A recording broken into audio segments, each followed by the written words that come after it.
Yeah, Gaia.com. That tells the whole story in a really compelling, really interesting way. You may know those people. Yeah. I am biased, but it is a really cool documentary, and we covered some of the stuff in it. But one thing I think I want to point out that's really important is that after all this, it was a university in Peru. What's the name of that university? Ica University acquired the bodies and immediately did their own preliminary tests on it, and immediately turned around and wants to do more tests on it. They're not immediately kicking it back out, and they think something weird's going on, and they want to test it as well. So this is not just it's not just one production company and a couple scientists around the world working on it. Now it's getting to the point where we're starting to build a case that something bizarre is happening, and and it's almost, to me personally, and this is my own personal opinion, it's beyond the reasonable doubt to me that it's fake. What the question to me now is what is it? Is it earthly origin?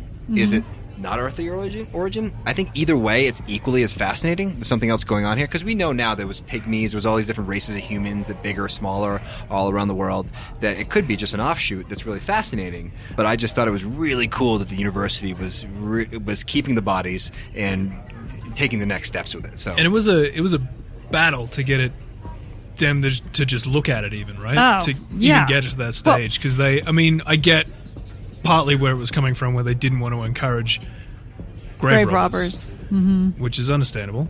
So what's really fascinating about this whole case to me, and what I love about it, sometimes the greatest discoveries in life and the most amazing things found aren't found by like the most credible people or the most pious people or the people with the right intentions. I mean, this whole thing started with grave robbers, which makes it such a crazy story, because it does something immediately you're like, you don't trust it, but at the same time, like, who else is going to find some ancient cave, an ancient system, and you know what I mean? Like, it's almost justified in some way. Yeah, and I think like Gaia didn't even the company didn't even know that, like, they just thought it was kind of cool to go check it out. Maybe it's something. It wasn't anything going to come out of it. I think what happened was that there needed to be some tests done. If it is real, let's try to see if it's real. If it's fake, we'll say it's fake.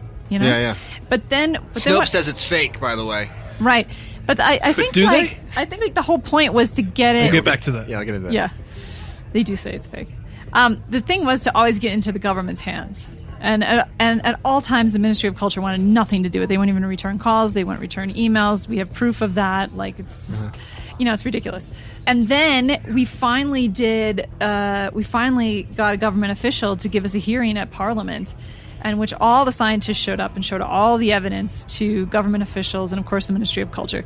And everyone was like, wow, this is really interesting. Of course, the Ministry of Culture says we want nothing to do with it. It kind of went dead until the university took it over and said, we'll take the bodies. We'll take the bodies and do the testing. The reason this is an important part of the story is that if you still think it's fake and you've looked at all the CT scans and you're like, yeah, it's made up, whatever. I find it really interesting that it got all the way to the government, went all the way to the Parliament. Yeah. Everyone was taking it seriously except for the Ministry of Culture. And then when the university was about to come out with an announcement to say that they think they have something that's really interesting and possibly real, the Ministry of Culture ordered the police to come and destroy the bodies. Oh. And did they do it? The university stopped them. They said, you can't come here, you can't have the bodies. They're ours. That is super. And there was a standoff. So wow, that's crazy. Yeah. So currently the bodies are still with the university right now to this day as we're doing the podcast. But the government is trying to burn the bodies? Well, the fraction of the government, the Ministry of the Culture, is trying to destroy the bodies. But like, they got to the point of Parliament, like they were there, like doing a hearing where everyone was like, wow, that's really interesting. And they that's went and shut it cool. down. Can we speculate on why they would want to do that? Well, like Matt said, they don't want to support grave robbing. Right? Which I understand, because that's their heritage. They don't want people to be encouraged to go and dig up bodies and then try to sell them on the black market, right? That's understandable. That's understandable. But number two, I think that they're not involved, so they don't want it to go over their heads. But they always had the chance to. So it's like... It's like gotten out of control, you know? Yeah, it's like out of their protocol now. God, I'm so excited to see what comes next to this. This is like... what could be one of the biggest stories of our lifetime. Right. You know? I mean, maybe it's all connected. Maybe Three Fingers, Bob Lazar, UFOs over the White House. You never know. They could be all together. So getting back to Snopes, I read that article and they immediately stamped it. So if you didn't read the article, it automatically says false. This is a false story. But if you actually read the article, all they were really saying is that some of the people who were involved have been involved in questionable, possibly shady stuff before, which they're not wrong with some of that stuff, for sure. Yeah, yeah. Mm-hmm. I mean, grave robbers enough. You're like going to cast out. Yeah. But, you like you said, we were talking about it before, you were saying at the end of the article, they say, we don't actually know whether the bodies are legit or not. Yeah, yeah. But they still stamp it as false. So if you didn't read the article and didn't go through and see them saying, some of the people involved are dodgy, but we don't actually know whether this is legit or not. Right. So that's why that's like a lesson. Like, always read everything. Right. This is what they said. It remains to be established whether the Nazca mummy is actually it's mummies, so first of all, they're wrong, is actually an excavated corpse or simply a hoax. What its origins are and how its apparent deformities came about. But we are willing to say with certainty that it will not succeed where thousands of previous discoveries have failed and present definitive, scientifically verifiable proof of alien life, which is not what we're trying to say with this. I mean, it could go there. That's one of the many possibilities, but that's not the point. The problem is too many people out there on the internet hijack the story and immediately like aliens, which I don't blame them necessarily, because inside that's what I really want it to be. Like secretly, I'm like, it's aliens, you, Josh. Yeah. It's you. It's all we did it. Yeah, but at the same time, I'm like I understand that it could be something equally or as interesting. So they were saying with confidence that it's going to be scientifically proven to be a hoax. No, they said it's actually. It says it remains to be established whether the Nazca mummy, which is already wrong, it's mummies, is actually an excavated corpse or simply a hoax.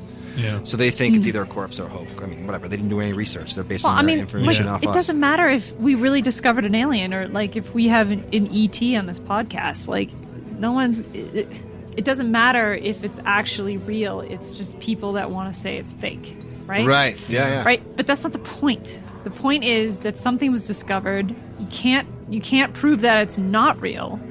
Right. So instead of saying that it's not an alien or it is an alien, how about just saying it just could be a new species or it just could be something we haven't discovered before? Right, which is super cool too. This is much more real than I thought it was to begin with. I came away actually being in the room with the body, with the corpse, and seeing it and seeing them, bring it out and take it apart. And they didn't take it apart. No, they took samples.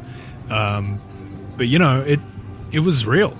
It was the real thing. Like even the shape of the head and everything was just completely different. Huh. Anyway, we started this off with kind of asking the question: are UFOs coming to land on the planet now? Is there an alien species that's already on the planet? Like, what I think that like we have, we can say yes to everything. There's just evidence of kind of this alien presence around us all the time. That doesn't mean that I 100% believe all of these stories are an alien UFO or that the Nazca mummy is an alien. I'm just saying that there's evidence of something. There's something happening that we just can't figure out.